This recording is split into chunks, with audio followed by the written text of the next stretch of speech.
Dada su personalidad, no hay nada que no pueda hacer. El mundo le pertenece durante una temporada. En el momento en que lo he visto, he comprendido que no se daba usted cuenta en absoluto de lo que realmente es, de lo que realmente puede ser. Había en usted tantas cosas que me encantaban, que he sentido la necesidad de hablarle un poco de usted. He pensado en la tragedia que sería malgastar lo que posee, porque su juventud no durará mucho, demasiado poco, a decir verdad. Las flores sencillas del campo se marchitan, pero florecen de nuevo. Las flores del Codeso serán tan amarillas el próximo junio como ahora. Dentro de un mes habrá estrellas moradas en las clemátides, y año tras año la verde noche de sus hojas sostendrá sus flores moradas. Pero nosotros nunca recuperamos nuestra juventud. El pulso alegre que late en nosotros cuando tenemos 20 años se vuelve perezoso con el paso del tiempo. Nos fallan las extremidades, nuestros sentidos se deterioran, nos convertimos en espantosas marionetas, obsesionados por el recuerdo de las pasiones que nos asustaron en demasía y de las exquisitas tentaciones a las que no tuvimos el valor de sucumbir. Juventud, juventud. No hay absolutamente nada en el mundo excepto la juventud. Dorian Gray escuchaba, los ojos muy abiertos, asombrado. El ramillete de lila se le cayó al suelo. Una sedosa abeja zumbó a su alrededor, por un instante. Luego empezó a trepar con dificultad por los globos estrellados de cada flor. Dorian Gray la observó con el extraño interés por las cosas triviales que tratamos de fomentar cuando las más importantes nos asustan, o cuando nos embarga alguna nueva emoción que no sabemos expresar, o cuando alguna idea que nos aterra pone en repentino sitio la mente y exige nuestra rendición. Al cabo de algún tiempo, la abeja alzó el vuelo. Dorian Gray la vio introducirse en la campanilla de una enredadera. La flor pareció estremecerse y luego se balanceó suavemente hacia adelante y hacia atrás. De repente, el pintor apareció en la puerta del estudio y con gestos bruscos les indicó que entraran en la casa. Dorian Gray y Lord Henry se miraron y sonrieron. «Estoy esperando», exclamó Howard. «Vengan, por favor. La luz es perfecta. Tráiganse los vasos». Se levantaron y recorrieron juntos la senda. Dos mariposas verdes y blancas se cruzaron con ellos y, en el peral que ocupaba una esquina del jardín, un mirlo empezó a cantar. ¿Se alegra de haberme conocido, señor Gray?», dijo Lord Henry, mirándolo. Sí, ahora sí. Me pregunto si me alegraré siempre». «¿Siempre? Terrible palabra. Hace que me estremezca cuando la oigo. Las mujeres son tan aficionadas a usarla. Echan a perder todas las historias de amor, intentando que duren para siempre. Es Además, una palabra sin sentido. La única diferencia entre un capricho y una pasión para toda la vida es que el capricho dura un poco más. Al entrar en el estudio, Dorian Gray puso una mano en el brazo de Lord Henry. En ese caso, que nuestra amistad sea un capricho, murmuró, ruborizándose ante su propia audacia. Luego subió al estrado y volvió a posar. Lord Henry se dejó caer en un gran sillón de mimbre y lo contempló. El roce del pincel sobre el lienzo era el único ruido que turbaba la quietud, excepto cuando, de tarde en tarde, Hallward retrocedía para examinar su obra desde más lejos. Los rayos oblicuos que penetraban por la puerta abierta, el polvo danzaba, convertido en oro. El intenso perfume de las rosas parecía envolverlo todo. Al cabo de un cuarto de hora, Hallward dejó de pintar. Miró durante un buen rato a Dorian Gray y luego, durante otro buen rato, al cuadro, mientras mordía el extremo de uno de sus grandes pinceles y fruncía el ceño. «Está terminado», exclamó por fin. Agachándose, firmó con grandes trazos rojos en la esquina izquierda del lienzo. Lord Henry se acercó a examinar el retrato. Era sin duda una espléndida obra de arte, y el parecido era excelente. Mi querido amigo, dijo, te felicito de todo corazón. Es el mejor retrato de nuestra época. El señor Gray, venga a comprobarlo usted mismo. El muchacho se sobresaltó, como despertando de un sueño. ¿Realmente acabado?, murmuró bajando del estrado. Totalmente, dijo el pintor. Y hoy has posado mejor que nunca. Te estoy muy agradecido. ¿Eso me lo debes enteramente a mí?, intervino Lord Henry. ¿No es así, señor Gray? Dorian, sin responder, avanzó con lentitud de espaldas al cuadro y luego se volvió hacia él. Al verlo retrocedió, las mejillas encendidas de placer por un momento. Un brillo de alegría se le encendió en los ojos, como si se reconociese por vez primera.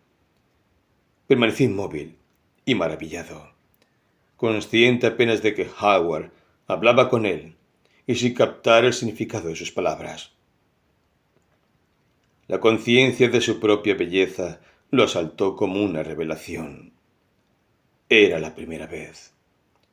Los cumplidos de Basil Hallward le habían parecido hasta entonces simples exageraciones agradables, producto de la amistad. Los escuchaba, se reía con ellos y los olvidaba. No influían sobre él. Luego se había presentado Lord Henry Wotton con su extraño panegírico sobre la juventud, su terrible advertencia sobre su brevedad. Aquello le había conmovido y ahora, mientras miraba fijamente la imagen de su belleza, con una claridad fulgurante, captó toda la verdad. Sí, en un día no muy lejano, su rostro se arrugaría y marchitaría, sus ojos perderían color y brillo, la armonía de su figura se quebraría, desaparecería el rojo escarlata de sus labios y el oro de sus cabellos. La vida que había de formarle el alma, le deformaría el cuerpo. Se convertiría en un ser horrible, odioso, grotesco. Al pensar en ello, un dolor muy agudo lo atravesó como un cuchillo e hizo que se estremecieran todas las fibras de su ser. El azul de sus ojos se oscureció con un velo de lágrimas. Sintió que una mano de hielo se le había posado sobre el corazón. ¿No te gusta? Exclamó finalmente Howard, un tanto dolido por el silencio del muchacho, sin entender su significado. Claro que le gusta, dijo Lord Henry. ¿A quién podría no gustarle?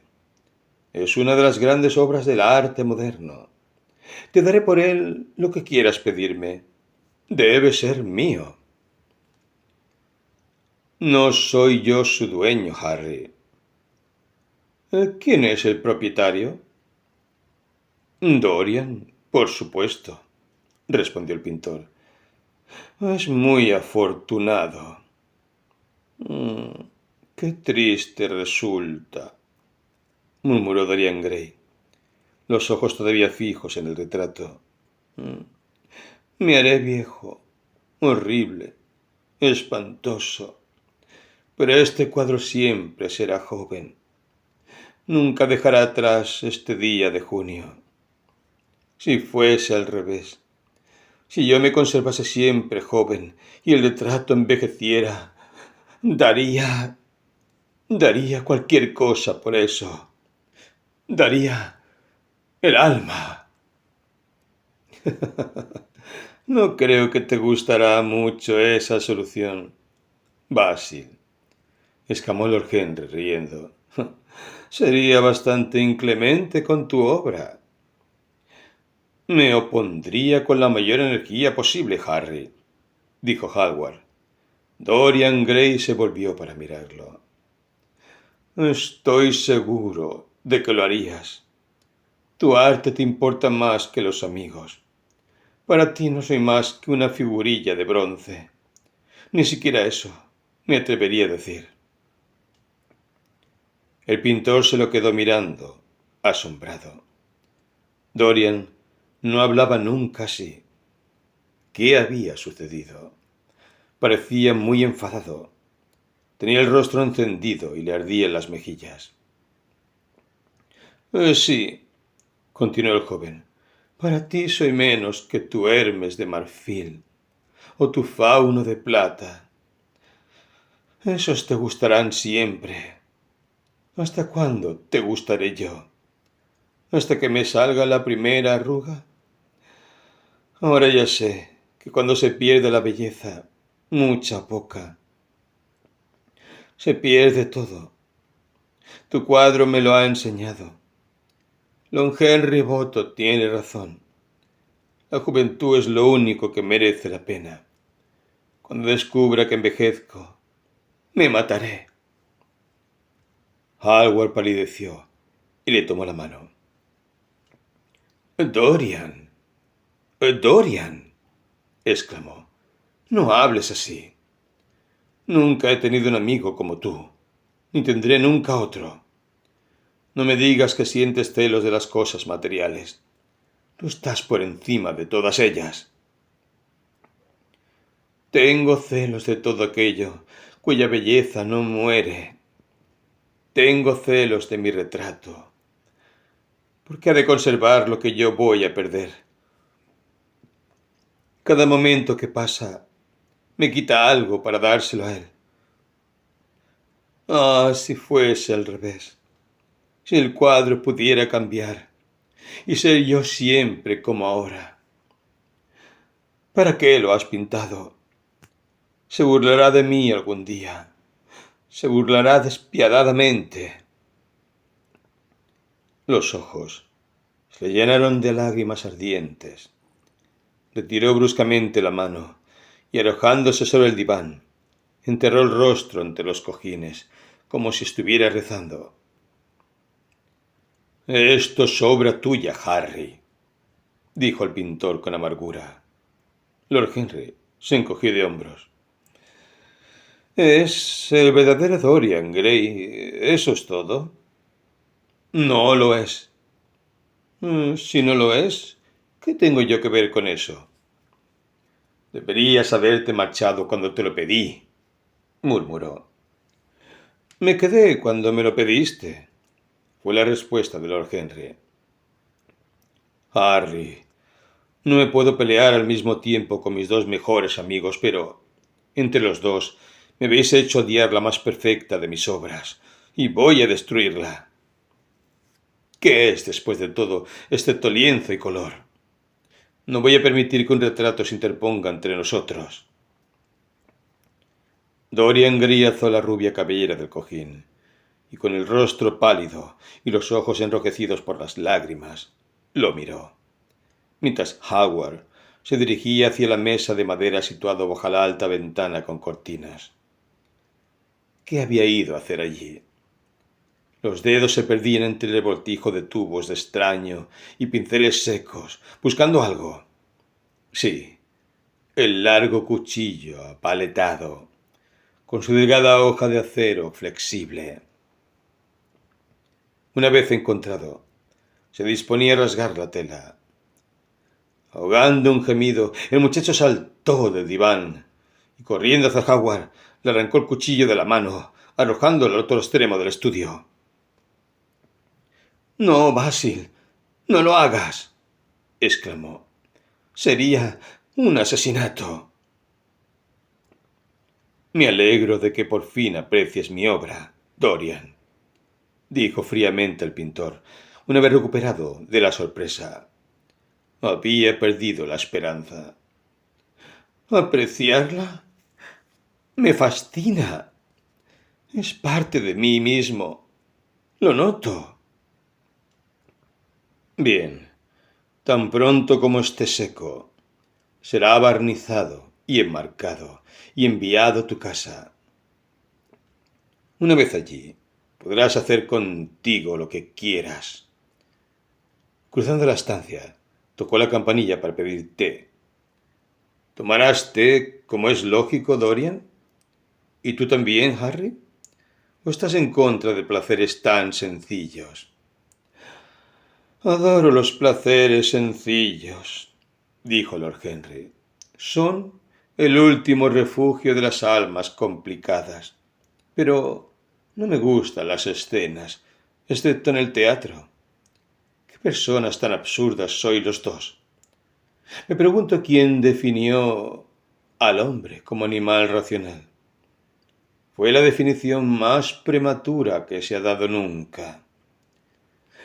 El hombre es muchas cosas, pero no racional. Y me alegro de ello después de todo. Aunque me gustaría que no os pelearais por el cuadro. Será mucho mejor que me lo des a mí, Basil. Este pobre chico no lo quiere en realidad. Y yo, en cambio, sí. Si se lo das a otra persona, no te lo perdonaré nunca, exclamó Dorian Gray. Y no permito que nadie me llame pobre chico. Ya sabes que el cuadro es tuyo, Dorian. Te lo di antes de que existiera. Y también sabe usted, señor Gray, que se ha dejado llevar por los sentimientos y que en realidad no le parece mal que se le recuerde cuán joven es. Me hubiera parecido francamente mal esta mañana, Lord Henry. Ah, esta mañana. Ha bebido usted mucho desde entonces. Se oyó llamar a la puerta. Entró el mayordomo con la bandeja del té y la colocó sobre una mesita japonesa. Se oyó un tintineo de tazas y platillos y el silbido de una tetera georgiana. Entró un paje llevando dos fuentes con forma de globo. Dorian Gray se acercó a la mesa y sirvió el té. Los otros dos se acercaron lánguidamente y examinaron lo que había bajo las tapaderas. «Vayamos esta noche al teatro», propuso Lord Henry. «Habrá algo que ver en algún sitio. He quedado para cenar en White's, pero solo se trata de un viejo amigo, de manera que le puedo mandar un telegrama diciendo que estoy enfermo o que no puedo ir en razón de un compromiso ulterior. Creo que sería una excusa bastante simpática, ya que contaría con la sorpresa de la sinceridad». «Es tan aburrido ponerse de etiqueta», murmuró Howard. «Y cuando ya lo has hecho, se tiene un aspecto tan horroroso». Sí, respondió Lord Henry distraídamente. La ropa del siglo XIX es detestable, tan sombría, tan deprimente. El pecado es el único elemento de color que queda en la vida moderna. No deberías decir cosas como esa delante de Dorian. Harry. ¿Delante de qué Dorian? ¿El que nos está sirviendo el té o el del cuadro? De ninguno de los dos. Me gustaría ir al teatro con usted, Lord Henry, dijo el muchacho. Venga entonces. Y tú también, Basil. La verdad es que no puedo. Será mejor que no. Tengo muchísimo trabajo. Bien. En ese caso, iremos usted y yo, señor Gray. Encantado. El pintor se mordió el labio y con la taza en la mano se acercó al cuadro. Me quedaré con el verdadero Dorian, dijo tristemente. ¿Ese es el verdadero Dorian? Exclamó el original del retrato, acercándose a Howard. ¿Soy realmente así? Sí, exactamente sí. Maravilloso, Basil. Tienes al menos el mismo aspecto, pero él no cambiará, suspiró Howard. Eso es algo. ¿Qué obsesión tienen las personas con la fidelidad? Exclamó Lord Henry. Incluso el amor es simplemente una cuestión de fisiología. No tiene nada que ver con la voluntad. Los jóvenes quieren ser fieles y no lo son. Los viejos quieren ser infieles y no pueden. Eso es todo lo que cabe decir. No vayas esta noche al teatro, Dorian, dijo Hallward. Quédate a cenar conmigo. No puedo, Basil. ¿Por qué no? Porque he prometido a Lord Henry Wotton ir con él. No mejorará su opinión de ti porque cumplas tus promesas. Él siempre falta a las suyas. Te ruego que no vayas. Dorian Gray rió y negó con la cabeza. Te lo suplico. El muchacho vaciló y miró hacia Lord Henry, que los contemplaba desde la mesita del té con una sonrisa divertida. Tengo que ir, Basil, respondió el joven. Muy bien, dijo Howard, y alejándose, depositó su taza en la bandeja. Es bastante tarde, y dado que tienes que vestirte, será mejor que no pierdas más tiempo. Hasta la vista, Harry. Hasta la vista, Dorian. Ven pronto a verme mañana. Desde luego. ¿No lo olvidarás? No, claro que no, exclamó Dorian.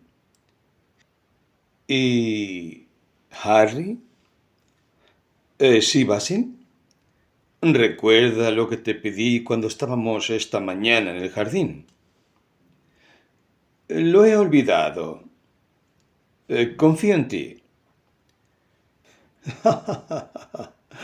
Quisiera poder confiar yo mismo, dijo Lord Henry, riendo.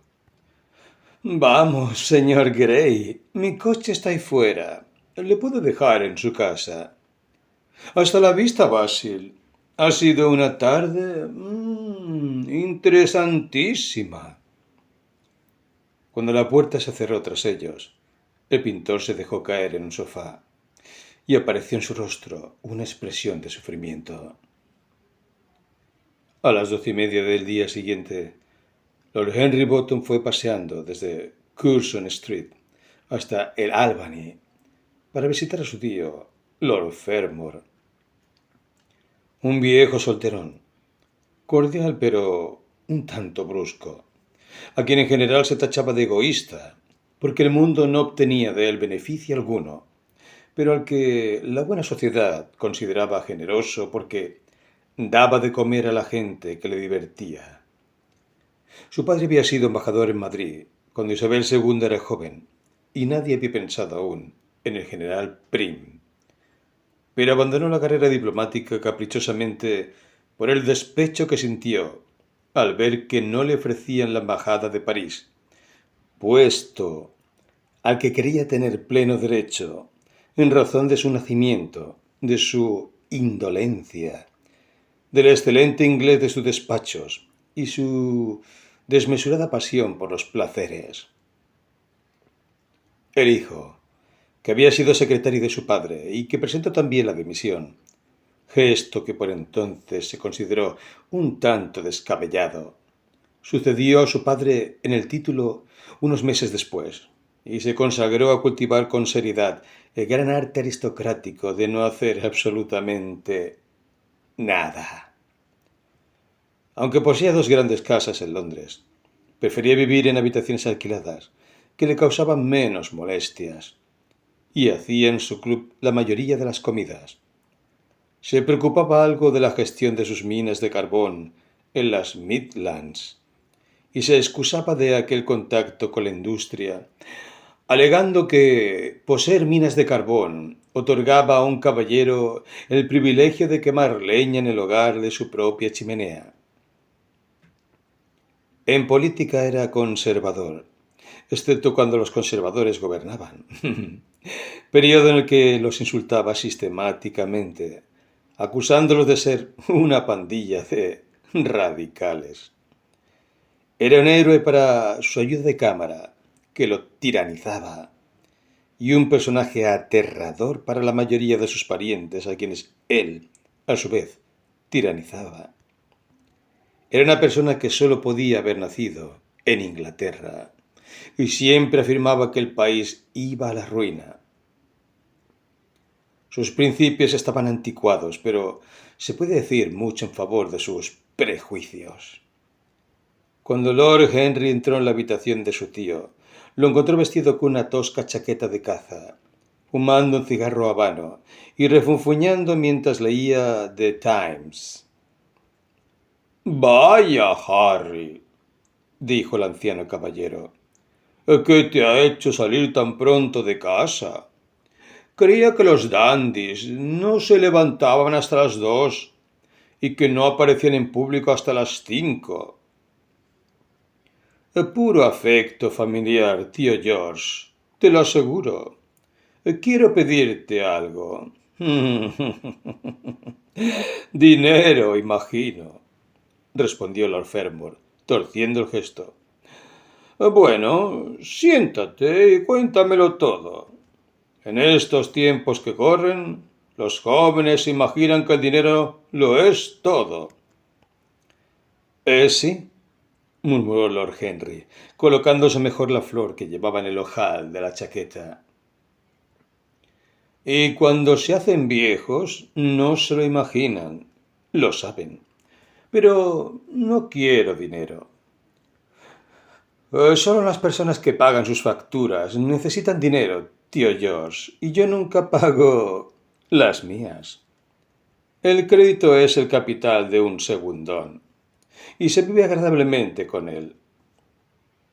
Además, siempre me trato con los proveedores de Dartmoor, y en consecuencia nunca me molestan.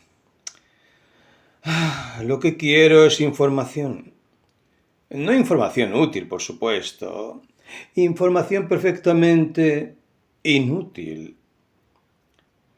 Te puedo contar todo lo que contiene cualquier informe oficial, aunque quienes lo redactan hoy en día escriben muchas tonterías.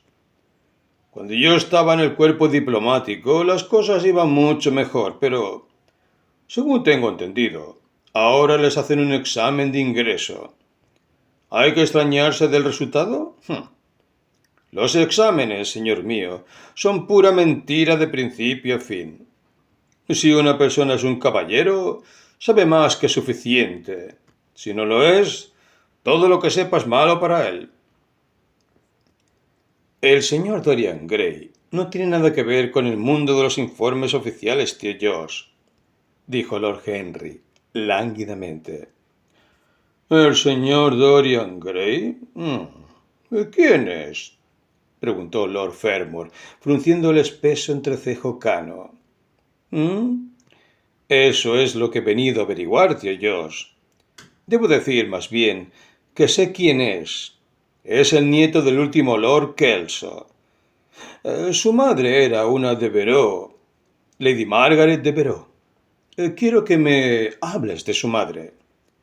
¿Cómo era? ¿Con quién se casó? Trataste prácticamente a todo el mundo en tu época, de manera que quizá la hayas conocido. En el momento actual me interesa mucho, señor Gray. Acaban de presentármelo. Nieto de Kelso, repitió el anciano caballero. ¿El nieto de Kelso? Claro. Conocí muy bien a su madre. Creo que asistí a su bautizo. Era una joven extraordinariamente hermosa, Margaret Devereux, y volvió loco a todo el mundo, escapándose con un joven que no tenía un céntimo, un don nadie, señor mío, un suboficial de infantería o algo por el estilo. Ya lo creo, lo recuerdo todo como si hubiera sucedido ayer. Al pobre infeliz lo mataron en un duelo en Spa, pocos meses después de la boda. Una historia muy fea.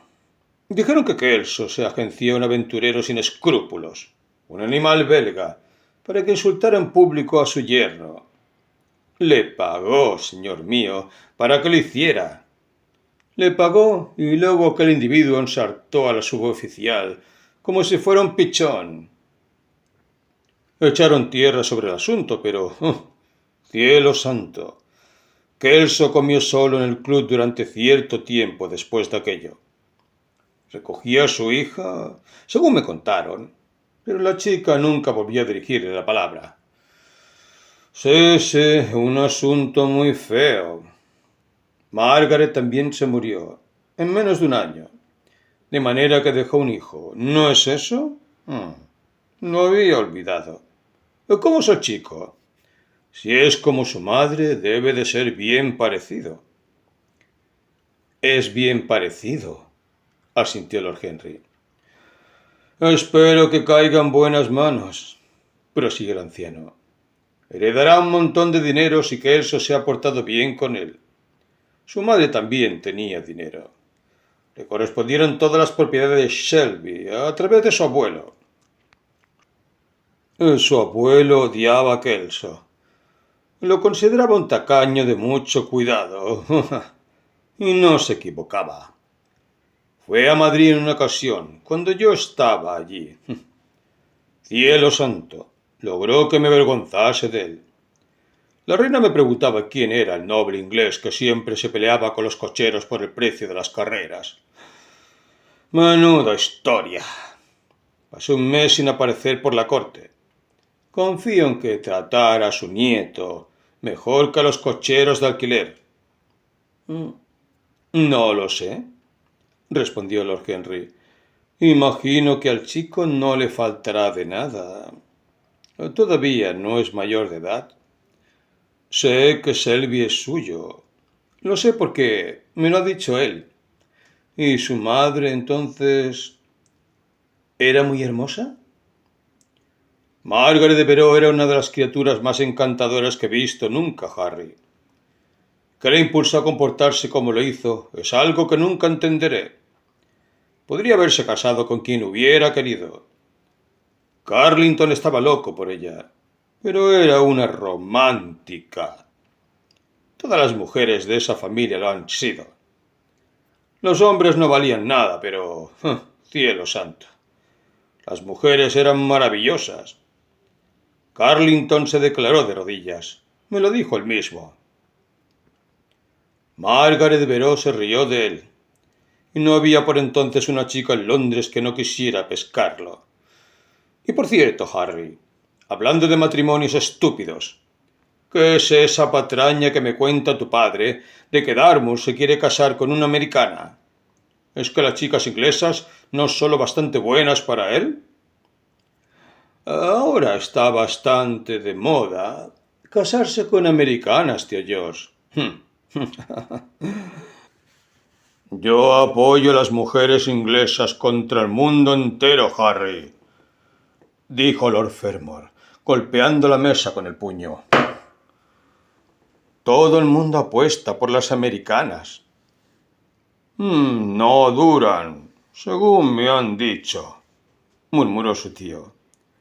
Las carreras de fondo las agotan, pero son inigualables en los obstáculos. Los saltan todos sin pestañear. No creo que Dartmoor tenga la menor posibilidad. ¿Quiénes son sus padres?, gruñó el anciano. ¿Acaso los tiene? Lord Henry negó con la cabeza. Las jóvenes americanas son tan inteligentes para esconder a sus padres como las mujeres inglesas para ocultar su pasado, dijo Lord Henry, levantándose para marcharse. Serán chacineros, supongo. Eso espero, tío Josh, por el bien de Dartmoor. Me dicen que la chacinería es una de las profesiones más lucrativas de los Estados Unidos, después de la política. ¿Es bonita esa muchacha? Se comporta como si fuese hermosa. La mayoría de las americanas lo hacen. Es el secreto de su encanto. ¿Por qué no se quedan en su país? Siempre nos están diciendo que es el paraíso de las mujeres. Lo es. Esa es la razón de que, como Eva, estén tan excesivamente ansiosas de abandonarlo, dijo Lord Henry. Adiós, tío Josh. Gracias por darme la información que quería. Me gusta saberlo todo sobre mis nuevos amigos y nada sobre los viejos. ¿Dónde almuerzas hoy, Harry? En casa de tía Agatha. He hecho que me invite, junto con Sir Grey, que es su último protégé. Dile a tu tía Agatha, Harry, que no me moleste más con sus empresas caritativas. Estoy harto. ¡Caramba! La buena mujer cree que no tengo nada mejor que hacer que escribir cheques para sus estúpidas ocurrencias. De acuerdo, tío George, se lo diré. Pero no tendrá ningún efecto. Las personas filantrópicas pierden toda noción de humanidad. Se las reconoce por eso. El anciano caballero gruñó aprobadoramente y llamó para que entrara su criado. Lord Henry atravesó unos soportales de poca altura para llegar a Burlington Street y dirigió sus pasos en dirección a la plaza de Berkeley. Aquella era, por tanto, la historia familiar de Dorian Gray. Pese a lo esquemático del relato, le había impresionado porque hacía pensar en una historia de amor extraña, casi moderna. Una mujer hermosa que se arriesga a todo por una loca pasión. Unas pocas semanas de felicidad sin límite, truncadas por un crimen odioso, por una traición. Meses de silenciosos sufrimientos, y luego un hijo nacido en el dolor. La madre arrebatada por la muerte. El niño abandonado a la soledad y a la tiranía de un anciano sin corazón. Sí, unos antecedentes interesantes que situaban al muchacho, que le añadían una nueva perfección, por así decirlo. Detrás de todas las cosas exquisitas hay algo trágico. Para que florezca la más humilde de las flores, se necesita el esfuerzo de mundos. Y qué encantador había estado durante la cena la noche anterior, cuando la sorpresa en los ojos y los labios entreabiertos por el placer y el temor se había sentado frente a él, en el club. Las pantallas rojas de las lámparas avivando el rubor, despertado en su rostro por el asombro. Hablar con él era como tocar el más delicado de los violines. Dorian respondía a cada toque y vibración del arco. Había algo terriblemente cautivador en influir sobre alguien. No existía otra actividad parecida. Proyectar el alma sobre una forma agradable. Detenerse un momento. Emitir las propias ideas para que las devuelva un eco, acompañadas por la música de una pasión juvenil. Transmitir a otro la propia sensibilidad como si se tratase de un fluido sutil o de un extraño perfume.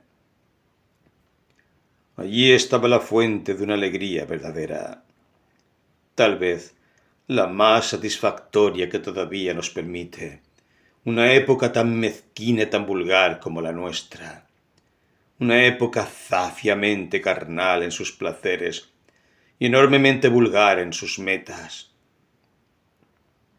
Aquel muchacho, a quien por una extraña casualidad había conocido en el estudio de Basil, encarnaba además un modelo maravilloso, o al menos se le podía convertir en un ser maravilloso. Suyo era el encanto y la pureza inmaculada de la adolescencia, junto a una belleza que sólo los antiguos mármoles griegos conservan para nosotros. No había nada que no se pudiera hacer con él. Se le podía convertir en un titán o en un juguete. Qué lástima que semejante belleza estuviera destinada a marchitarse. Y Basil, desde un punto de vista psicológico, qué interesante era. Un nuevo estilo artístico, un modo nuevo de ver la vida. Todo ello sugerido de manera tan extraña por la simple presencia de alguien que era todo eso de manera inconsciente. El espíritu silencioso que mora en bosques sombríos y camina sin ser visto por campos abiertos, mostrándose de repente como una dríade y sin temor, porque en el alma que la busca se ha despertado ya esa singular capacidad a la que corresponde la revelación de las cosas maravillosas. Las simples formas, los simples contornos de las cosas que se estilizaban, por así decirlo, adquiriendo algo semejante en valor simbólico, como si fuesen a su vez el esbozo de otra forma más perfecta, a cuya sombra dotaban de realidad. Qué extraño era todo. Recordaba algo parecido a la historia del pensamiento. No fue Platón, aquel artista de las ideas, quien lo había analizado por vez primera. No había sido Buonarroti, que lo esculpió en el mármol multicolor de una sucesión de sonetos. Pero en nuestro siglo era extraño. Sí, trataría de ser para Dorian Gray lo que él, sin saberlo, había sido para el autor de aquel retrato maravilloso. Trataría de dominarlo. En realidad, ya lo había hecho a medias. Haría suyo aquel espíritu maravilloso. Había algo fascinante en aquel hijo del amor y de la muerte. De repente, Lord Henry se detuvo y contempló las casas que lo rodeaban. Se dio cuenta de que había dejado atrás la de su tía y, sonriendo, volvió sobre sus pasos. Cuando entró en el vestíbulo, un tanto sombrío, el mayordomo le hizo saber que los comensales ya se habían sentado a la mesa. Entregó el sombrero y el bastón a uno de los lacayos y pasó al comedor. «Tarde como de costumbre», exclamó su tía, reprendiéndolo con un movimiento de cabeza. Lord Henry inventó una excusa banal y, después de acomodarse en el sitio vacío, al lado de Lady Agatha, miró a su alrededor para ver a los invitados. Dorian Gray le hizo una tímida inclinación de cabeza desde el extremo de la mesa, apareciendo en sus mejillas un rubor de satisfacción. Frente a él tenía la duquesa de Harley, una dama con un carácter y un valor admirables, muy querida por todos los que la conocían y con las amplias proporciones arquitectónicas a las que los historiadores contemporáneos, cuando no se trata de duquesas, dan el nombre de corpulencia. A su derecha estaba sentado Sir Thomas Burdon, miembro radical del Parlamento, que seguía a su líder en la vida pública y a los mejores cocineros en la privada, cenando con los conservadores y pensando con los liberales, según una regla tan prudente como bien conocida. El asiento a la izquierda de la duquesa estaba ocupado por el señor Erskine de Thrisley, anciano caballero de considerable encanto y cultura, que había caído sin embargo en la mala costumbre de guardar silencio, puesto que, como explicó en una ocasión a Lady Agatha, todo lo que tenía que decir lo había dicho antes de cumplir los 30. A la izquierda de Lord Henry se sentaba la señora Vandeleur, una de las amigas más antiguas de su tía, santa entre las mujeres, pero tan terriblemente poco atractiva que hacía pensar en un himnario mal encuadernado. Afortunadamente para él, la señora Vandeleur tenía a su otro lado a Lord Faudel, una mediocridad muy inteligente, de más de 40 años y calva tan rotunda como una declaración ministerial de la Cámara de los Comunes, con quien conversaba de esa manera tan intensamente seria que es el único error imperdonable, como él mismo había señalado en una ocasión, en el que caen todas las personas realmente buenas y del que ninguna de ellas escapa por completo. Estamos hablando del pobre Dartmoor, Lord Henry, exclamó la duquesa, haciéndole desde el otro lado de la mesa un gesto amistoso con la cabeza. ¿Cree usted que se casará realmente con esa joven tan fascinante? Creo que la joven está decidida a pedir su mano, duquesa. ¡Qué espanto!, declaró Lady Agatha. Alguien debería tomar cartas en el asunto. Me han informado de muy buena tinta que su padre tiene un almacén de áridos, dijo Sir Thomas Burdon, con aire desdeñoso. Mi tío ha sugerido de que se trata de chacinería, Sir Thomas. ¿Áridos? ¿Qué mercancías son esas?, preguntó la duquesa, alzando sus grandes manos en gesto de asombro y acentuando mucho el verbo. Novelas americanas, respondió Lord Henry, mientras se servía una codorniz. La duquesa pareció desconcertada. No le haga caso, querida, susurró Lady Agatha. Mi sobrino nunca habla en serio. ¿Cuándo se descubrió América?, intervino el miembro radical de la Cámara de los Comunes, procediendo a enumerar algunos datos aburridísimos. Como todas las personas que tratan de agotar un tema, logró agotar a sus oyentes. La duquesa suspiró e hizo uso de su posición privilegiada para interrumpir. Ojalá nunca lo hubieran descubierto, exclamó. A decir verdad, nuestras jóvenes no tienen ahora la menor oportunidad. Es una gran injusticia. Quizá, después de todo, América nunca haya sido descubierta, dijo el señor Erskine. Yo diría más bien que fue meramente detectada. Sí, pero yo he visto especímenes de sus habitantes, respondió vagamente la duquesa. He de confesar que la mayoría de las mujeres son extraordinariamente bonitas y además visten bien. Compran toda la ropa en París. Me gustaría poder permitírmelo. Dicen que cuando mueren, los americanos buenos van a París, rió entre dientes Sir Thomas, que tenía un gran armario de frases ingeniosas ya desechadas. ¿De verdad? ¿Y a dónde van los malos?, quiso saber la duquesa. Van a los Estados Unidos, murmuró Lord Henry. Sir Thomas frunció el ceño.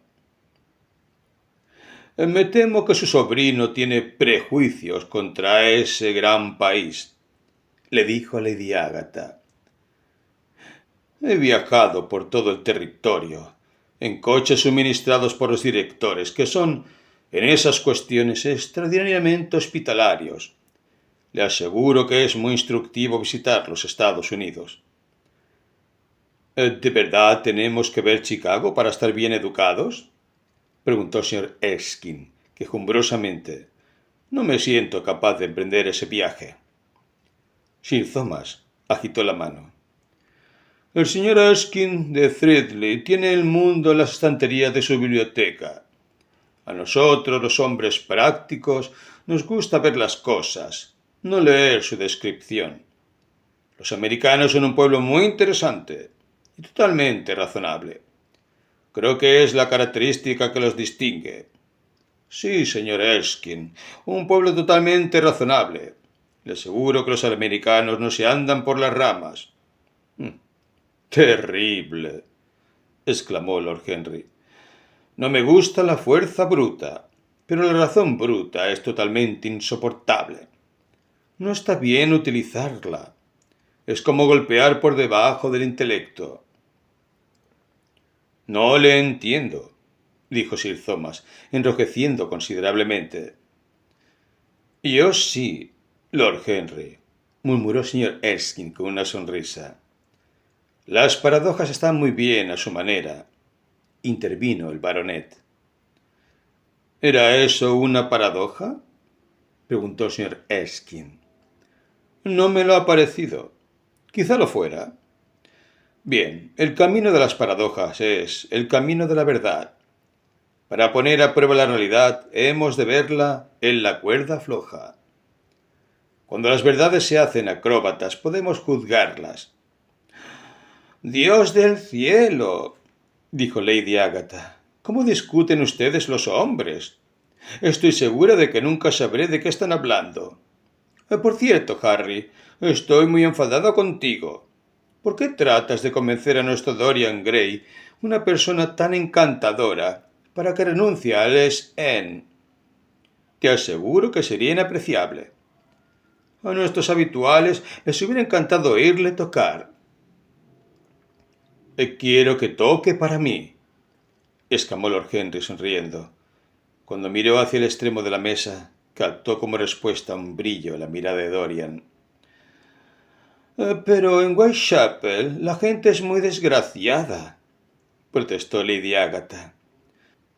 Soy capaz de simpatizar con cualquier cosa, menos con el sufrimiento, dijo Lord Henry, encogiéndose de hombros. Hasta eso no llego. Es demasiado feo, demasiado horrible, demasiado angustioso. Hay algo terriblemente morboso en la simpatía de nuestra época por el dolor. Debemos interesarnos por los colores, por la belleza, por la alegría de vivir. Cuanto menos se hable de las miserias de la vida, tanto mejor. De todos modos, el East End es un problema muy importante, señaló Sir Thomas, con un grave movimiento de cabeza. Muy cierto, respondió el joven lord. Es el problema de la esclavitud, y tratamos de resolverlo divirtiendo a los esclavos. El político le miró con mucho interés. ¿Qué cambio propone usted en ese caso?, preguntó. Lord Henry se echó a reír. No deseo cambiar nada en Inglaterra, a excepción del clima, respondió. Me basta y me sobra con la contemplación filosófica. Pero, como el siglo XIX se ha arruinado por un excesivo gasto de simpatía, sugiero que se acuda a la ciencia para solucionarlo. La ventaja de las emociones es que nos llevan por el mal camino, y la ventaja de la ciencia es que excluye la emoción. Pero tenemos gravísimas responsabilidades, aventuró tímidamente la señora Vandeleur. Sumamente graves, se hizo eco Lady Agatha. Lord Henry miró con detenimiento a Sir Erskine. La humanidad se toma demasiado en serio. Es el pecado original del mundo. Si los cavernícolas hubieran sabido reír, la historia habría sido distinta. No sabe cuánto me consuela oírle, gorjeó la duquesa. Siempre me siento muy culpable cuando vengo a ver a su querida tía, porque no me intereso en absoluto por el S.N. En el futuro podré mirarla a la cara sin sonrojarme. Sonrojarse es muy favorecedor, duquesa, señaló Lord Henry.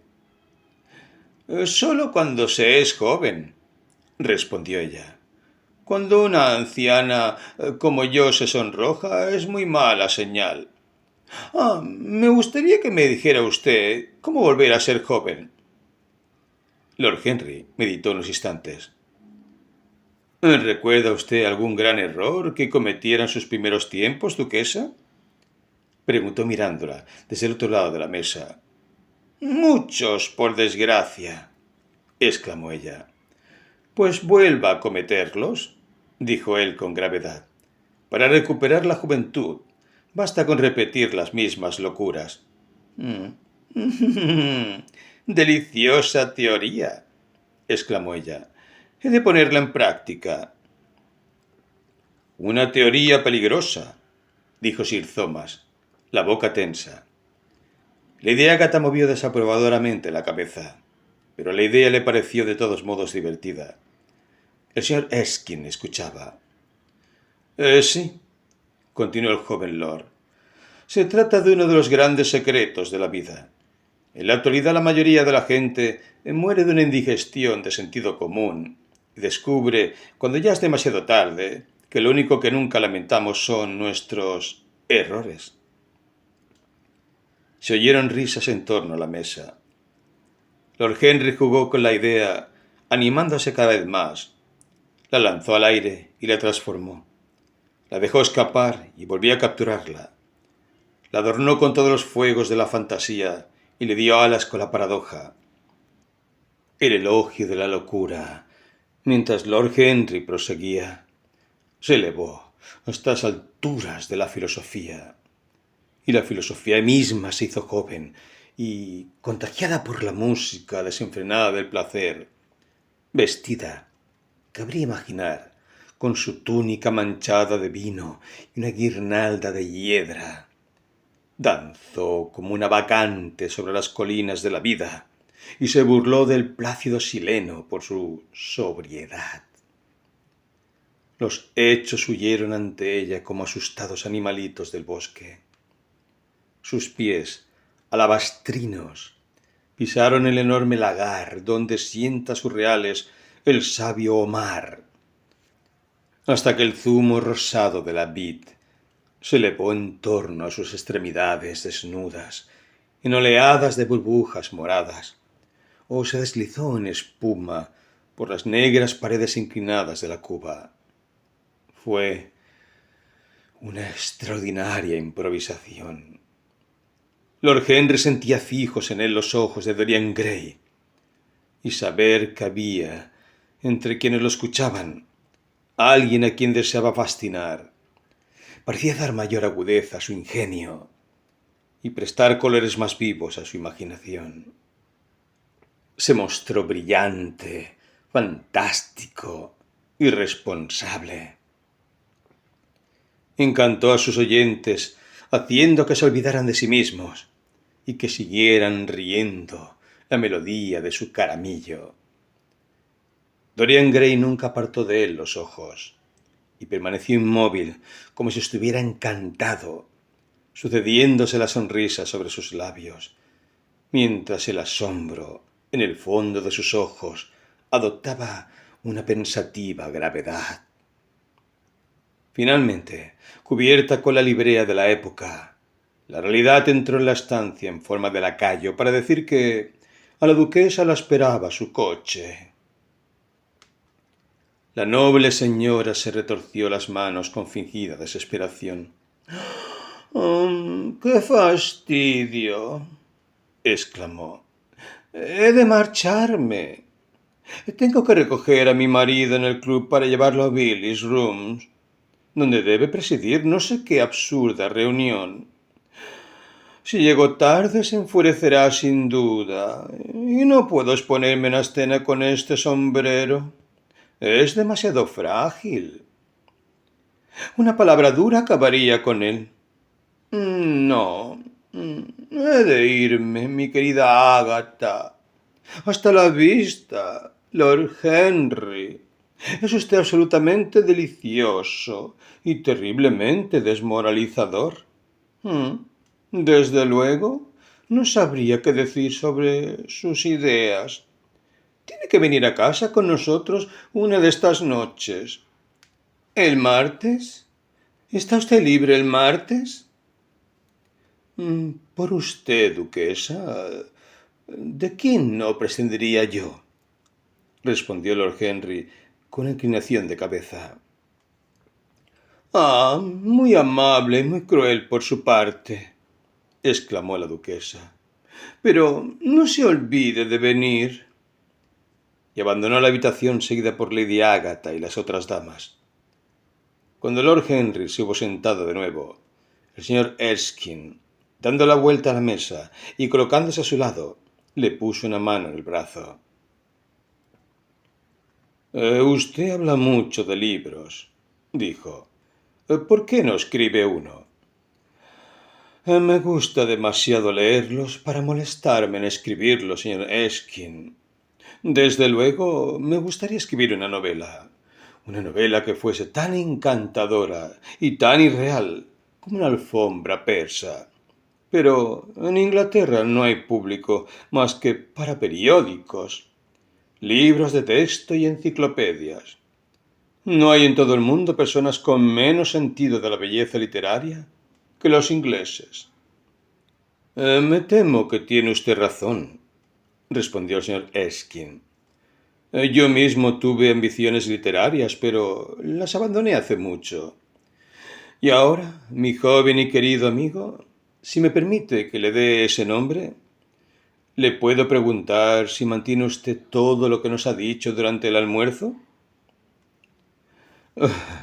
He olvidado por completo lo que he dicho, sonrió Lord Henry. ¿Tan inmoral era? Sumamente inmoral. De hecho, le considero extraordinariamente peligroso. Y si algo le sucede a nuestra buena duquesa, le tendremos por responsable directo, pero me gustaría hablar con usted sobre la vida. La generación de la que formo parte es francamente aburrida. Algún día, cuando se canse de Londres, venga a Threadley. Expóngame su filosofía del placer, mientras degustamos un excelente Borgoña que tengo la fortuna de poseer. Me encantará. Una visita a Threadley será un gran privilegio. Cuenta con un perfecto anfitrión y una biblioteca igualmente perfecta. Su presencia le añadiría un nuevo encanto, respondió el anciano caballero, con una cortés inclinación. Y ahora tengo que despedirme de su excelente tía. Me esperan en el Athenaeum. Es la hora en que dormimos allí. ¿Todos, señor Erskine? 40 sillones. Hacemos prácticas para una academia inglesa de las letras. Lord Henry rió, poniéndose en pie. Me voy al parque, exclamó. Al atravesar la puerta, Dorian Gray le tocó en el brazo. Permítame ir con usted, murmuró. Creí que le había prometido a Basil Howard que iría usted a verlo, respondió Lord Henry. Prefiero ir con usted. Sí. Siento que debo ir con usted. Permítamelo. Y prometa hablarme todo el tiempo. Nadie lo hace tan bien. Ya he hablado más que suficiente por hoy, dijo Lord Henry, sonriendo. Todo lo que quiero ahora es mirar la vida. Puede usted venir y mirarla conmigo, si lo tiene a bien. Cierta tarde, un mes después, Dorian Gray estaba recostado en un lujoso sillón en la pequeña biblioteca de la casa de Lord Henry en Mayfair.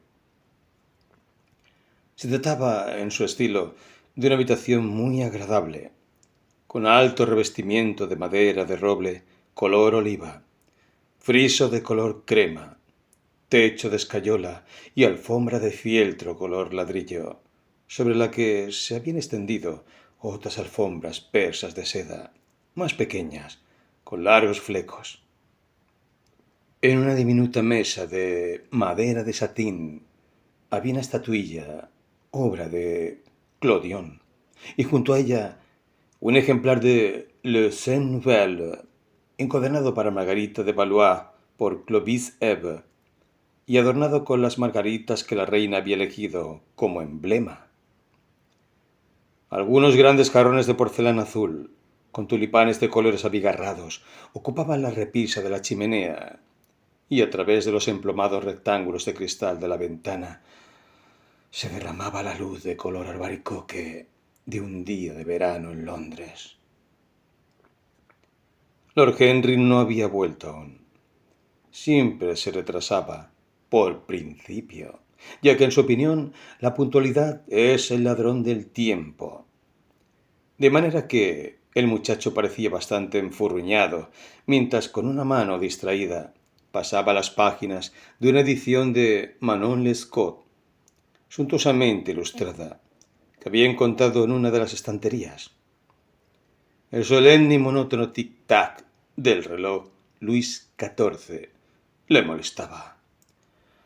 Una o dos veces pensó en marcharse. Finalmente oyó pasos fuera y abrió la puerta. «¡Qué tarde llegas, Harry!», murmuró. «Me temo que no se trata de Harry, señor Gray», respondió una voz muy aguda. Dorian se volvió rápidamente, poniéndose en pie. «Le ruego me disculpe. Creía usted que era mi marido. Solo soy su mujer. Permítame que me presente. A usted lo conozco bien por sus fotografías. Me parece que mi marido tiene 17. No, Lady Botton. No, 17. 18 entonces. Y los vi juntos la otra noche en la ópera». Rió con nerviosismo mientras hablaba, contemplándolo con sus ojos azules, un poco vagos, de «no me olvides». Era una mujer curiosa, cuyos vestidos siempre daban la impresión de haber sido diseñados en la cólera y utilizados en la tempestad. De ordinario estaba enamorada de alguien y, como su pasión nunca era correspondida, había conservado todas sus ilusiones. Trataba de conseguir una apariencia pintoresca, pero solo conseguía dar sensación de desaseo. Se llamaba Victoria y tenía la manía perseverante de ir a la iglesia.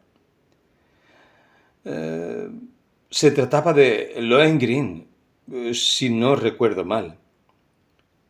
Sí, era mi querido Lohengrin. La música de Wagner me gusta más que ninguna otra. Es tan ruidosa que se puede hablar todo el tiempo sin que otras personas oigan lo que se dice. Eso es una gran ventaja. ¿No le parece, señor Gray? La misma risa, nerviosa y entrecortada, se escapó de los delgados labios, y sus dedos empezaron a jugar con un abrecartas de carey. Dorian sonrió y negó con la cabeza. «Me temo que no estoy de acuerdo, Lady Botton. Nunca hablo cuando suena la música, al menos si se trata de buena música. Si la música es mala, es nuestro deber ahogarla en la conversación». «Ah, esa es una de las ideas de Harry. ¿No es así, señor Gray? Siempre oigo las ideas de Harry de labios de sus amigos. Es así como me entero de que existen, pero no debe usted pensar que no me gusta la buena música. La adoro, pero me da miedo. Me pone demasiado romántica. Sencillamente venero a los pianistas. 2 a la vez, en algunas ocasiones, me dice Harry. No sé qué es lo que tienen. Quizá el ser extranjeros. Todos lo son. ¿No es cierto? Incluso los que han nacido en Inglaterra se convierten en extranjeros con el tiempo. ¿No le parece? ¡Qué habilidad la suya! Y para el arte, qué excelente cumplido. La hace sumamente cosmopolita, ¿verdad? ¿No ha estado usted nunca en alguna de mis fiestas, señor Gray? Tiene que venir. No puedo permitirme orquídeas, pero no reparo en gastos con extranjeros. Hacen que la casa parezca tan pintoresca. Pero aquí está Harry. Harry, vine buscándote para preguntarte algo. No recuerdo qué. Y encontré al señor Gray. Hemos tenido una conversación muy agradable sobre música. Tenemos exactamente las mismas ideas. No, creo que nuestras ideas son completamente distintas. Pero ha sido la simpatía personificada. Y me alegro mucho de haberlo conocido. Espléndido, amor mío, espléndido, dijo Lord Henry, alzando la doble media luna oscura de las cejas y contemplando a ambos con una sonrisa divertida. Siento llegar tarde, Dorian. Fui en busca de una pieza de brocado antiguo en Wardour Street y he tenido que regatear durante horas para conseguirla. En los días que corren, la gente sabe el precio de todo y el valor de nada. Me temo que he de irme, exclamó Lady Bottom, rompiendo un silencio embarazoso con su repentina risa sin sentido. He prometido salir en coche con la duquesa. Hasta la vista, señor Gray. Hasta luego, Harry. Imagino que cenas fuera. Y yo también. Quizá te vea en casa de Lady Thornbury. Imagino que sí, querida mía. Lord Henry cerró la puerta tras ella, cuando con el aspecto de un ave del paraíso que se hubiera pasado toda la noche bajo la lluvia, salió revoloteando de la habitación, dejando un leve olor a tarta de almendras. Luego encendió un cigarrillo y se dejó caer en el sofá. Nunca te cases con una mujer con el pelo de color pajizo, Dorian, dijo después de lanzar unas cuantas bocanadas de humo. ¿Por qué, Harry? Porque son muy sentimentales. Pero a mí me gusta la gente sentimental. No te cases, Dorian. Los hombres se casan porque están cansados. Las mujeres porque sienten curiosidad. Unos y otras acaban decepcionados. Creo que no es probable que me case, Harry. Estoy demasiado enamorado. Ese es uno de tus aforismos. Lo estoy poniendo en práctica y hago todo lo que recomiendas. ¿De quién te has enamorado? Preguntó Lord Henry, después de una pausa. De una actriz, dijo Dorian Gray, ruborizándose. Lord Henry se encogió de hombros. Es un debut bastante corriente. No dirías eso si la vieras, Harry. ¿Quién es? Se llama Sybil Vane. Nunca he oído hablar de ella. Nadie ha oído, pero todo el mundo irá algún día. Es un genio. Mi querido muchacho, ninguna mujer es un genio. Las mujeres son un sexo decorativo. Nunca tienen nada que decir. Pero lo dicen encantadoramente. Representan el triunfo de la materia sobre la mente. De la misma manera que los hombres representan el triunfo de la mente sobre la moral. ¿Cómo puedes decir una cosa así, Harry? Mi querido Dorian, no es más que la verdad. Estoy analizando a las mujeres en el momento actual, de manera que debo saberlo. No es un tema tan abstruso como yo pensaba. Descubro que, en último extremo, solo hay dos clases de mujeres. Las corrientes y las que se pintan. Las primeras son muy útiles. Si quieres conseguir una reputación de persona respetable, basta con invitarlas a cenar. Las otras mujeres son sumamente encantadoras, pero cometen un error. Se pintan con el fin de parecer jóvenes. Nuestras abuelas se pintaban para tratar de hablar con brillantez. Rouge y esprit solían ir juntos. Ahora eso se ha acabado. Siempre que una mujer pueda parecer 10 años más joven que sus hijas, estará perfectamente satisfecha. En cuanto a conversación, solo hay 5 mujeres en Londres con las que merece la pena hablar, y a 2 de ellas no las recibe la buena sociedad. De todos modos, háblame de tu genio. ¿Cuánto hace que la conoces? Harry, tus opiniones me aterran. No te preocupes por eso. ¿Cuánto hace que la conoces? Unas 3 semanas. ¿Y cómo te tropezaste con ella? Te lo voy a contar, Harry, pero tienes que ser comprensivo. Después de todo, no me habría pasado si no te hubiera conocido. Hiciste que sintiera un tremendo deseo de saberlo todo acerca de la vida. Durante varios días, después de conocerte, algo especial me latía las venas. Mientras estaba en el parque o me paseaba por Piccadilly, miraba a todas las personas con las que me cruzaba, preguntándome con tremenda curiosidad cómo era su vida. Algunas personas me fascinaban, otras me llenaban de horror. Venenos exquisitos flotaban en el aire. Sentía pasión por las sensaciones. Bien, una tarde, hacia las 7, decidí salir en busca de alguna aventura. Sentía que este Londres nuestro, tan gris y tan monstruoso, con sus miríadas de personas, sus sórdidos pecadores y sus espléndidos pecados, tal como tú dijiste una vez, me reservaba algo. Imaginé 1000 cosas. La simple sensación de peligro me llenaba de gozo.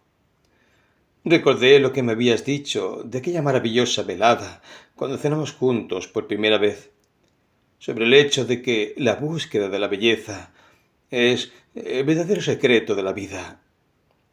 No sé qué esperaba, pero salí a la calle y me dirigí hacia el este, perdiéndome muy pronto en un laberinto de calles mugrientas y plazas oscuras y sin hierba. A eso de las 8:30 pasé por delante de un absurdo teatrillo, con luces brillantes y carteles chillones.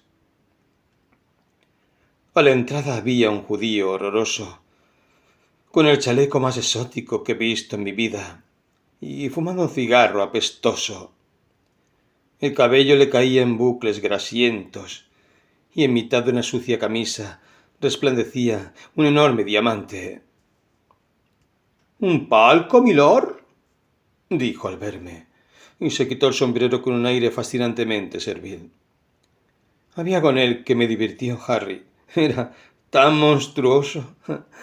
Te vas a reír de mí, lo sé, pero entré y pagué nada menos que 1 guinea por un palco junto al escenario. Todavía hoy sigo sin saber por qué lo hice, pero si no lo hubiera hecho, mi querido Harry, me hubiera perdido la gran historia de amor de mi vida. Veo que te estás riendo. Qué mal me parece. No me río, Dorian. Al menos no me río de ti.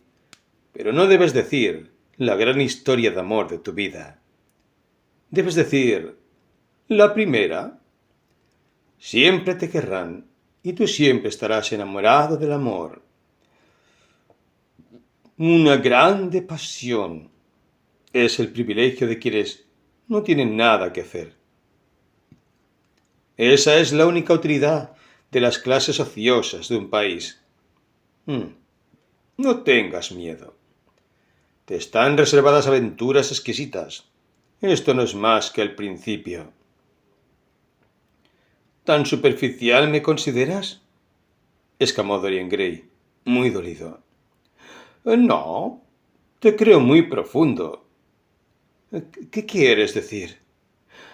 Mi querido muchacho, las personas que solo aman una vez en la vida son realmente las personas superficiales, a los que ellos llaman su lealtad y su fidelidad.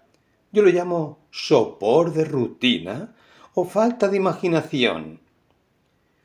La fidelidad es a la vida de las emociones lo que la coherencia a la vida del intelecto. Simplemente una confesión de fracaso. Fidelidad. Tengo que analizarla algún día. La pasión de la propiedad está en ella. Hay muchas cosas de las que nos desprenderíamos si no tuviéramos miedo de que otros las recogieran, pero no te quiero interrumpir. Sigue con tu historia. Bueno, me encontré sentado en un palquito espantoso, con un telón de lo más vulgar, delante de los ojos. Desde mi discreto escondite me dediqué a examinar la sala.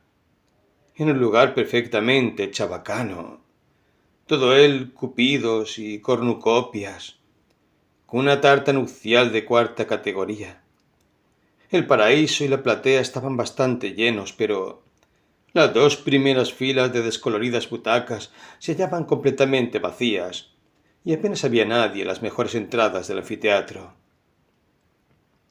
Había mujeres vendiendo naranjas y refrescos, y se consumían grandes cantidades de frutos secos. Debía de ser como los días gloriosos del drama británico. Precisamente, creo yo, y muy deprimente. Empezaba a preguntarme qué demonios estaba haciendo allí.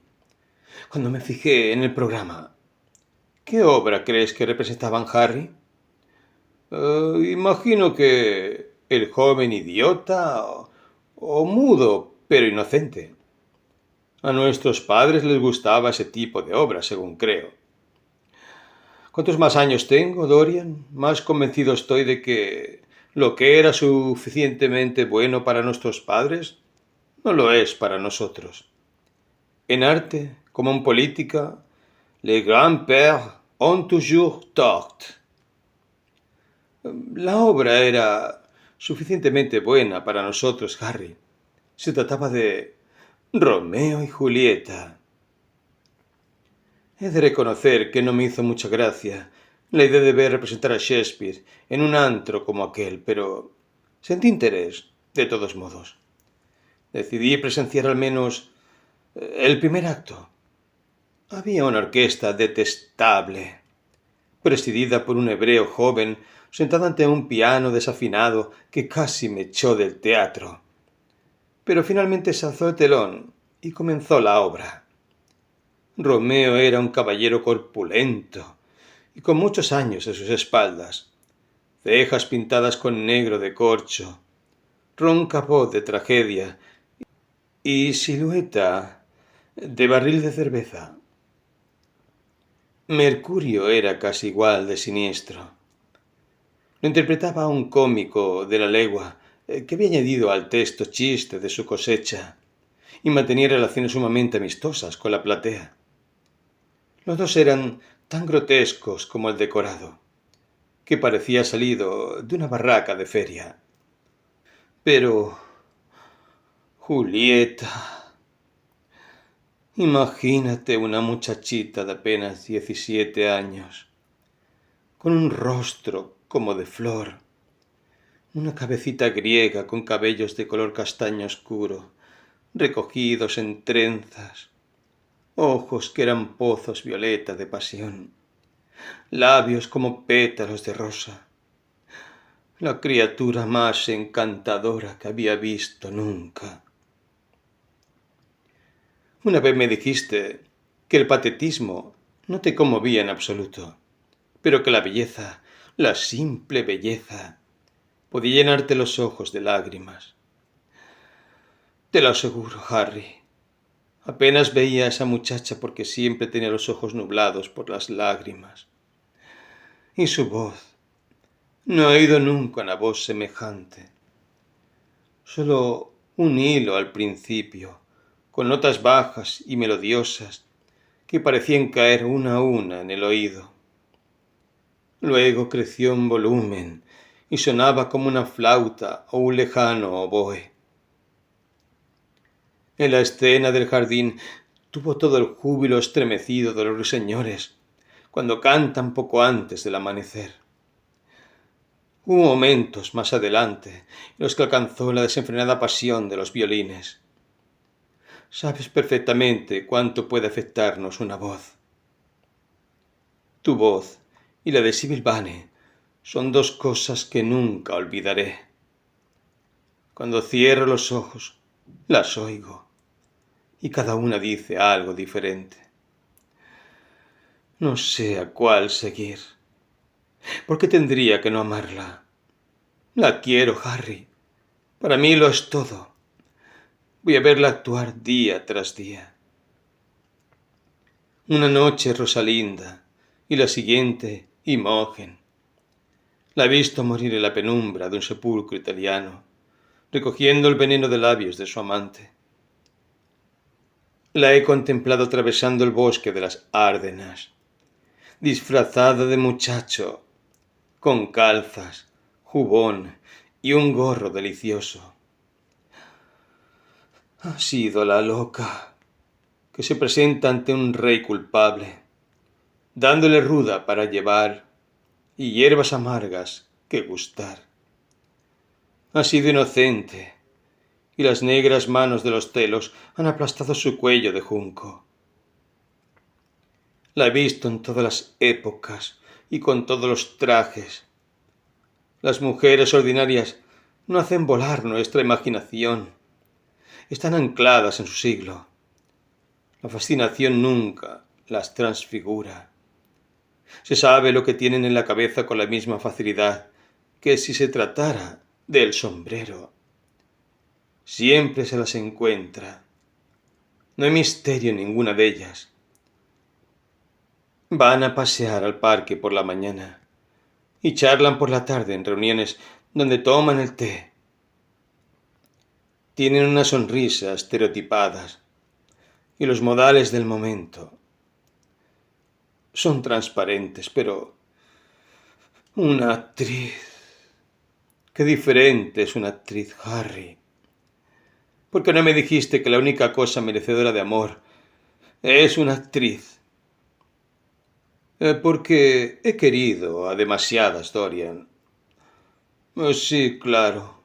Gente horrible con el pelo teñido y el rostro pintado. No desprecies el pelo teñido y los rostros pintados.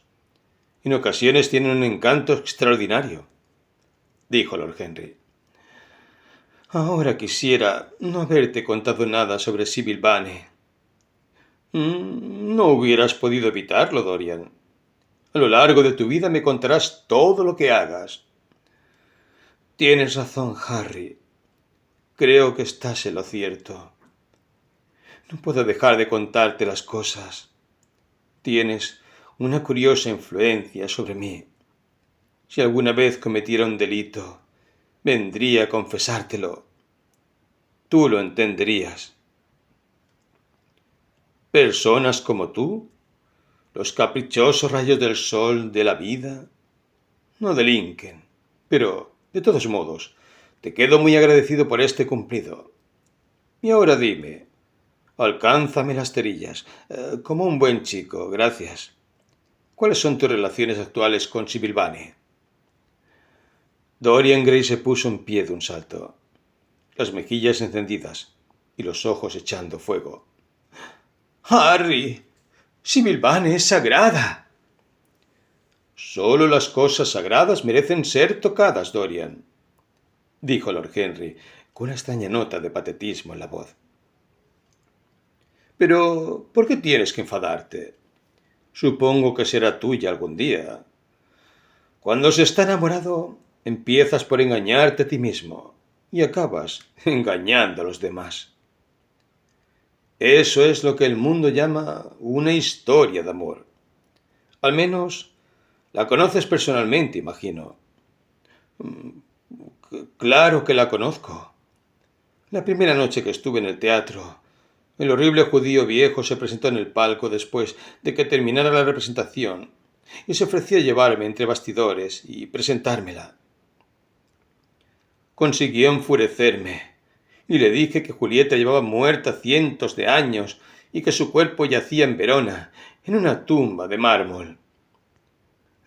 Por la mirada de asombro que me lanzó, creo que tuvo la impresión de que había bebido demasiado champán o algo parecido. No me sorprende. Luego me preguntó si escribía para algún periódico. Le dije que nunca los leía. Pareció terriblemente decepcionado al oírlo, y me confesó que todos los críticos teatrales le eran hostiles y que a todos se los podía comprar. No me extrañaría que tuviera razón en eso. Pero por otra parte, a juzgar por el aspecto que tiene la mayoría, no deben de ser demasiado caros. Bien, pero él parece pensar que están por encima de sus posibilidades, rió Dorian. Para entonces, sin embargo, ya estaban apagando las luces del teatro y tuve que irme. El judío quiso que probara unos cigarros de los que hizo grandes alabanzas, pero decliné su ofrecimiento. A la noche siguiente volví, por supuesto. Al verme, me hizo una profunda reverencia y me aseguró que yo era un munificente protector del arte. Es un ser insufrible, pero Shakespeare le apasiona. Ella me ha dicho, visiblemente orgulloso, que sus 5 bancarrotas se debieron enteramente a el bardo, como insiste en llamarlo. Parece considerarlo un timbre de gloria. Lo es, mi querido Dorian. Un verdadero timbre de gloria. La mayoría de la gente se arruina por invertir demasiado en la prosa de la vida. Arruinarse por la poesía es un honor. ¿Cuándo hablaste por vez primera con la señorita Sybil Vane? La tercera noche. Había interpretado a Rosalinda. Me fue imposible no ir a verla. Le había lanzado unas flores y ella me miró. Al menos imaginé que lo había hecho. El viejo judío insistió. Estaba decidido a llevarme entre bastidores, de manera que acepté. Es curioso que no deseara conocerla, ¿no te parece? No, no me parece curioso. ¿Por qué, mi querido Harry? Te lo diré en alguna otra ocasión. Ahora quiero saber más sobre esa chica. Sybil, tan tímida y tan amable. Hay algo infantil en ella. Abrió mucho los ojos, con el más sincero de los asombros, cuando le dije lo que pensaba de su interpretación, y pareció no tener conciencia de su talento. Creo que los dos estábamos bastante nerviosos. El judío viejo sonreía desde la puerta del polvoriento camerino, diciendo frases rebuscadas sobre los dos, mientras Sybil y yo nos mirábamos como niños. El viejo insistía en llamarme «Milord», y tuve que explicar a Sybil que no era nada parecido. Ella me dijo: «Más bien parece usted un príncipe. Le llamaré Príncipe Azul».